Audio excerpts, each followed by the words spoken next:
ಜೈ ಶ್ರೀ ಭದ್ರಕಳೆ ಒಡೆಯ ಶ್ರೀ ವೀರಭದ್ರ ತಂತ್ರ ಪ್ರಯೋಗ ಕನ್ನಡ ಯೂಟ್ಯೂಬ್ ಚಾನಲ್ಗೆ ಸ್ವಾಗತ ಸುಸ್ವಾಗತ. ವೀಕ್ಷಕರ, ಇಂದಿನ ಈ ವಿಡಿಯೋದಲ್ಲಿ ನಿಮಗೆ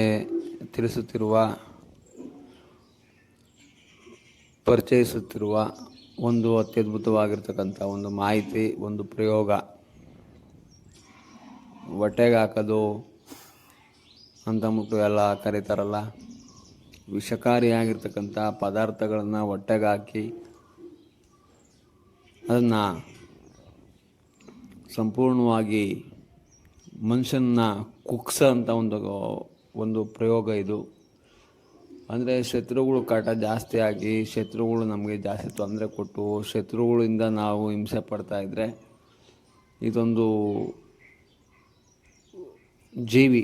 ಇದೊಂದು ಜೀವಿ ಅಂತಂದರೆ ಎಲ್ಲರ ಮನೆಯಲ್ಲೂ ಇರ್ತದೆ, ಎಲ್ಲ ಕಡೆಯಲ್ಲೂ ಇರ್ತಕ್ಕಂಥ ಒಂದು ಅತ್ಯದ್ಭುತವಾಗಿರ್ತಕ್ಕಂಥ ಒಂದು ಶತ್ರುನಾಶಕ್ಕೆ, ಶತ್ರು ಸರ್ವನಾಶಕ್ಕೆ, ಶತ್ರು ಸಂಹಾರಣಾ ಪ್ರಯೋಗ. ಪಲ್ಲಿ ಅಂತ ಎಲ್ಲ ಕರಿತೀರಲ್ಲ, ಅಲ್ಲಿ ಅಥವಾ ಪಲ್ಲಿ. ಇದು ಯಾವ ರೀತಿ ಅಂತಂದರೆ, ಸಂಪೂರ್ಣವಾಗಿ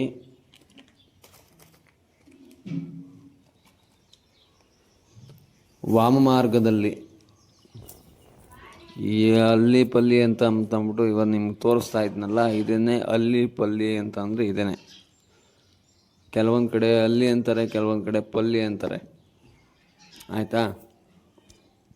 ಇದು ಎಲ್ಲರ ಮನೆಯಲ್ಲೂ ಎಲ್ಲ ಅಲ್ಲಿ ಇಲ್ಲಿ ಎಲ್ಲ ಕಡೆನೂ ಕೆಲವೊಂದು ಗೋಡೆಗಳಲ್ಲಿ ಕಚ್ಚಾಕೊಂಡು ಹಿಂಗೇನೋ ಒಂದು ಜೀವನ ಪಾಡೋದೇನೋ ಒಂದು ಜೀವನ ಮಾಡ್ಕೊತದೆ.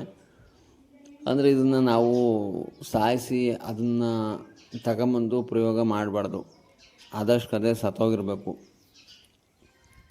ಆಯಿತಾ. ಆದಷ್ಟು ಕದೆ ಸತ್ತೋಗಿರಬೇಕು ಅಂಥ ಒಂದು ಅಲ್ಲಿ ಪಲ್ಲಿನ ನಾವು ತಗೊಂಬಂದು ಇದನ್ನು ಅಮಾವಾಸ್ಯೆ ದಿವಸ ಅಂಥವ್ರಿಗೂ ಯಾವುದಾದ್ರು ಒಂದು ಡಬ್ಬದಲ್ಲಿ ಹಾಕಿ ಎತ್ತಿಕ್ಕಿರಬೇಕು. ಇವಾಗ ಅಮಾವಾಸ್ಯೆಯಿಂದ ಒಂದು ವಾರ 10 ದಿವಸ ಐತೆ ಅಂತಂದಾಗ ನಿಮ್ಗೆ ಇದು ಯಾವಾಗಲೂ ಸಿಕ್ಕಿರ್ತದೆ. ಅಂದರೆ ಇದನ್ನು ಹಿಂಸೆ ಕೊಟ್ಟು ಸಾಯಿಸಿ ಅದನ್ನೇನೋ ನೀವು ಇದು ಮಾಡಿದರೆ ಅದು ಪ್ರಯೋಗ ನಡೆಯಲ್ಲ. ಇದು ಆದಷ್ಟು ಕದೆ ಪ್ರಕೃತಿ ನಿಯಮವಾಗಿ, ಪ್ರಕೃತಿ ದತ್ತವಾಗಿ ಅದು ಸತ್ತೋಗಿರಬೇಕು, ತೀರೋಗಿರಬೇಕು, ಕಳವಾಗಿರಬೇಕು, ಆಯಿತಾ. ಅಂಥ ಸಂದರ್ಭದಲ್ಲಿ ನಿಮ್ಗೆ ಸಿಕ್ಕಿದಾಗ ಇದನ್ನು ತಗೊಂಬಂದು ಎಲ್ಲಾದರೂ ಒಂದು ಡಬ್ಬದೊಳಗಡೆ ಹಾಕ್ಕೊಂಡು ಅಮಾವಾಸ್ಯೆ ದಿವಸ ನಿಶರಾತ್ರಿ 12 ಗಂಟೆ ನಿಶರಾತ್ರಿಯಲ್ಲಿ ಸ್ಮಶಾನಕ್ಕೆ ಹೋಗಿ ಇದನ್ನು ಸುಟ್ಟು ಭಸ್ಮ ಮಾಡಿ, ಆಯಿತಾ. ಸುಟ್ಟು ಭಸ್ಮ ಮಾಡಿ ಇದನ್ನು ಸುಡಬೇಕು ಅಂತಂದ್ರೂ ಇದನ್ನು ಯಾವ ರೀತಿ ಅಂತಂದರೆ, ಯಾವುದಾದ್ರೂ ಒಂದು ಎಣ್ಣೆನ ಸುಟ್ಟು ಭಸ್ಮ ಮಾಡಿರ್ತಾರಲ್ಲ, ಅದರೊಳಗೆ ಅರ್ಧ ಹುಡ್ದು ಕಟ್ಟಿಗೆ ಇರ್ತದಲ್ಲ, ಆ ಕಟ್ಟಿಗೆ ಅಂದರೆ ಸೌದೆ ಅರ್ಧ ಹುಡ್ಬಿಟ್ಟು ಸುಟ್ಬಿಟ್ಟು ಇಲ್ಲ ಒಂದು ಕಡೆ ಬಿಸಾಕಿರ್ತಾರೆ. ಅಂಥ ಸೌದೆನ ತಗೊಂಬಂದು ಇದನ್ನು ಅದರಲ್ಲೇ ಸುಡಬೇಕು. ಸುಟ್ಟು ಭಸ್ಮ ಮಾಡಿ ಒಂದೇ ಸೌದೆ, 2-3 ಸೌದೆ ಇಡೋಂಗಿಲ್ಲ, ಒಂದೇ ಸೌದೆಯಲ್ಲಿ ಸುಟ್ಟು ಅದಕ್ಕೆಲ್ಲ ಭೋಗಗಳನ್ನ ಮಡಗಿ, ಭೋಗಗಳು ಅಂತಂದರೆ ಡ್ರಿಂಕ್ಸು, ಸಿಗರೇಟು, ಬಂಗಿ ಸೊಪ್ಪು ಇವಾಗೆಲ್ಲ ಇಲ್ಲೆಲ್ಲ ಸಿಗಲ್ಲ, ಅದೆಲ್ಲ ಕಷ್ಟ ಐತೆ. ಒಂದು ಸಿಗರೇಟ್ ಆದರೂ ಇಟ್ಟು ಅದನ್ನೆಲ್ಲ ಮಾಡ್ಕೊಂಡು ಅದನ್ನ ಒಳ್ಳೆ ರೀತಿಯಲ್ಲಿ ಅದಕ್ಕೇನೇನು ಪೂಜೆ ಪುನಸ್ಕಾರ, ವಿಭೂತಿ, ಗಂಧ, ಅಕ್ಷತೆ ಈ ಥರದ್ದೆಲ್ಲ ಪೂಜೆ ಪುನಸ್ಕಾರಗಳನ್ನೆಲ್ಲ ಮಾಡಿ ಮಾರಣ ಮಂತ್ರದಿಂದ ಅಭಿಮಂತ್ರಿಸಿ, ಓಂ ನಮೋ ಭಗವತೆ ಮಹಾರುದ್ರಾಯ ಅತ್ಯಂತ ಸ್ಮಶಾನವಾಸಾಯ ಅತ್ಯಂತ ಕ್ರೂರಾಯ ಮಮ ಶತ್ರು ಸರ್ವನಾಶಾಯ ಕ್ರೀಂ ಹಂ ದಹ ಪಚ ಕ್ರೀಂ ಪಟ್ ಸ್ವಾಹ ಅನ್ನೋ ಮಂತ್ರದಿಂದ ಅಭಿಮಂತ್ರಿಸಿ ಈ ಪೌಡ್ರನ್ನ ನೀವೇನು ಸುಟ್ಟು ಭಸ್ಮ ಮಾಡಿರ್ತೀರಲ್ಲ, ಆ ಪೌಡ್ರನ್ನ ತಗೊಂಡೋಗ್ಬಿಟ್ಟು ಎಲ್ಲರೂ ಒಂದು ಕಡೆ ಇಟ್ಕೊಂಡಿರಬೇಕು. ಶತ್ರು ಯಾರು ನೀವು ನಾಶ ಮಾಡಬೇಕು ಅಂತ ಇರ್ತೀರ, ಯಾರು ನಿಮ್ಗೆ ತೊಂದರೆ ಕೊಟ್ಟಿರ್ತಾರೆ ಅಂಥವ್ರ ಮೇಲೆ ಇದನ್ನು ಊಟದೊಳಗಡೆ ಅಥವಾ ಜ್ಯೂಸು, ಈ ಪಾನೀಯಗಳು ಅಂತ ಅಂದ್ಬಿಟ್ಟೆಲ್ಲ ಬರ್ತಾವಲ್ಲ, ಅಂಥದ್ರೊಳಗಡೆ ಅದರೊಳಗಡೆ ಹಾಕ್ಬಿಟ್ಟು ಅದನ್ನು ಕೊಡೋದ್ರಿಂದ ಶತ್ರು ನಾಶ ಆಗ್ತಾನೆ. ಇದನ್ನು ನೀವು ಯಾವುದೇ ಕಾರಣಕ್ಕೂ ದುರುಪಯೋಗ ಮಾಡ್ಕೊಳಂಗಿಲ್ಲ.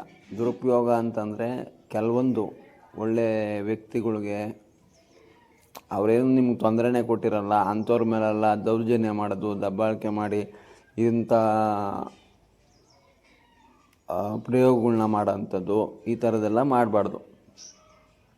ಆಯಿತಾ? ಇದು ದೊಡ್ಡ ಮಟ್ಟದಲ್ಲಿರೋ ಅಂಥದ್ದು. ಏನಕ್ಕೆ ಇವೆಲ್ಲ ಹೇಳ್ತಾ ಇದ್ದೀವಿ ನಾವು, ಏನಕ್ಕೆ ಅಂತಂದರೆ ವಿಚಾರಗಳು ಗೊತ್ತಾಗಲಿ ಅನ್ನೋ ಒಂದು ಉದ್ದೇಶ. ಅಷ್ಟು ಬಿಟ್ಟರೆ ಯಾರಿಗೋ ತೊಂದರೆ ಕೊಡಬೇಕು ಅನ್ನೋ ಉದ್ದೇಶ ಅಲ್ಲ, ಯಾರಿಗೋ ಇನ್ನೊಂದು ಮತ್ತೊಂದು ಸಮಸ್ಯೆಗಳು ಮಾಡಬೇಕು ಅಂಥದ್ದಲ್ಲ. ನೀವು ಪ್ರಯೋಗ ಮಾಡೋವಂಥವ್ರು ಕ್ಲೀನಾಗಿ ಯೋಚನೆ ಮಾಡಿ, ಒಂದು ಸರಿ ಅಲ್ಲ 10 ಸರಿ ಯೋಚನೆ ಮಾಡಿ. ಅರ್ಥ ಆಗ್ತದಾ? ಒಂದು ಸರಿ ಅಲ್ಲ 10 ಸರಿ ಯೋಚನೆ ಮಾಡಿ.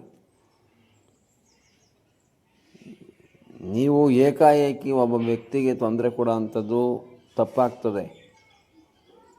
ಏನೇ ಒಂದು ಪ್ರಯೋಗ, ಏನೇ ಒಂದು ಕೆಲಸ, ಏನೇ ಒಂದು ಪೂಜೆ ಪುನಸ್ಕಾರ, ಏನೇ ಒಂದು ಮಾಡಬೇಕು ಅಂತಂದ್ರೂ ಅದ್ರ ಬಗ್ಗೆ ನಾವು ಸವಿಸ್ತಾರವಾಗಿ ತಿಳ್ಕೊಂಡಿರಬೇಕು. ತಿಳ್ಕೊಂಡಿದ್ದಾಗ ಮಾತ್ರ ನಾವು ಮಾಡಬೇಕಾಗ್ತದೆ. ಆಯಿತಾ? ಯಾವುದೋ ಯೂಟ್ಯೂಬ್ ಚಾನಲಲ್ಲಿ ಬಂತು, ಏನಾದ ತಾಣಾಗೆಲ್ಲ ಸುಟ್ಬಿಟ್ಟು ಏನೋ ಮಾಡಿಬಿಟ್ಟು ಆ ತಾಣಗೆಲ್ಲ ಹಾಕ್ಬಿಟ್ಟು ಅವನಿಗೇನೋ ತೊಂದರೆ ಆಯಿತು ಅಂತಂದಾಗ ಅದರ ಒಂದು ಕಷ್ಟ ನಷ್ಟಗಳಿಗೆ ನೀವೇ ಜವಾಬ್ದಾರ ಆಗಿರ್ತೀರ, ನಾವಲ್ಲ. ಅರ್ಥ ಆಗ್ತದಾ? ಇದನ್ನೆಲ್ಲ ತುಂಬ ವಿಸ್ತಾರವಾಗಿ ತಿಳ್ಕೊಂಡು ನಂತರ ಭಾಗದಲ್ಲಿ ಪ್ರಯೋಗಗಳು ಮಾಡಿಕೊಳ್ಳಿ. ಸುಮ್ಮನೆ ಏಕಾಏಕಿ ಏನೋ ಮಾಡ್ತೀವಿ ಅಂತ ಅಂದ್ಬಿಟ್ಟು ಹೋಗಿ ಒಬ್ಬ ಮನುಷ್ಯನಿಗೆ ತೊಂದರೆ ಕೊಡೋವಂಥದ್ದು ತಪ್ಪಾಗ್ತದೆ. ಆಯಿತಾ? ಒಳ್ಳೆಯ ವ್ಯಕ್ತಿಗಳು, ಸಾಧು ಸಂತರು, ಒಂದು ಒಳ್ಳೆಯ ಜೀವನ ಮಾಡ್ಕೊಂಡಿರೋಂಥವ್ರಿಗೆ ಈ ಥರದ್ದೆಲ್ಲ ಮಾಡೋದ್ರಿಂದ, ಆಮೇಲೆ ಬಾಣತೀರು, ಬಸ್ರಿಗಳು ಅಂತಂದ್ಬಿಟ್ಟೆಲ್ಲ ಅಂತಿರಲ್ಲ, ಅಂಥವ್ರಿಗೆಲ್ಲ ತೊಂದರೆ ಕೊಡೋದ್ರಿಂದ ಇದರ ಒಂದು ಕಷ್ಟ ನಷ್ಟಗಳಿಗೆ ನೀವೇ ಗುರಿ ಆಗ್ತೀರ. ಇದು ತುಂಬ ದೊಡ್ಡ ಅಪರಾಧ ಆಗ್ತದೆ. ಆಯಿತಾ? ಇರೋದ್ರಲ್ಲಿ ಯೋಚನೆ ಮಾಡಿ ನಂತರ ಭಾಗದಲ್ಲಿ ನಿರ್ಧಾರ ತಗೊಂಡು ಕೆಲಸ ಮಾಡಿ. ಆಯಿತಾ? ಇದ್ರ ಬಗ್ಗೆ ಇನ್ನೂ ಕೆಲವೊಂದು ವಿಚಾರಗಳಿದ್ದಾವೆ. ಇದನ್ನು ಮುಂದಿನ ವೀಡಿಯೋದಲ್ಲಿ ತಿಳಿಸ್ಕೊಂಡು ಕೊಡ್ತೀನಿ. ಧನ್ಯವಾದಗಳು. ಜೈ ಶ್ರೀ ಭದ್ರಕಾಳಿ ಒಡೆಯ. ಓಂ ನಮೋ ವೀರಭದ್ರಾಯ. ಅತ್ಯಂತ ದಯಾಳುವೆ.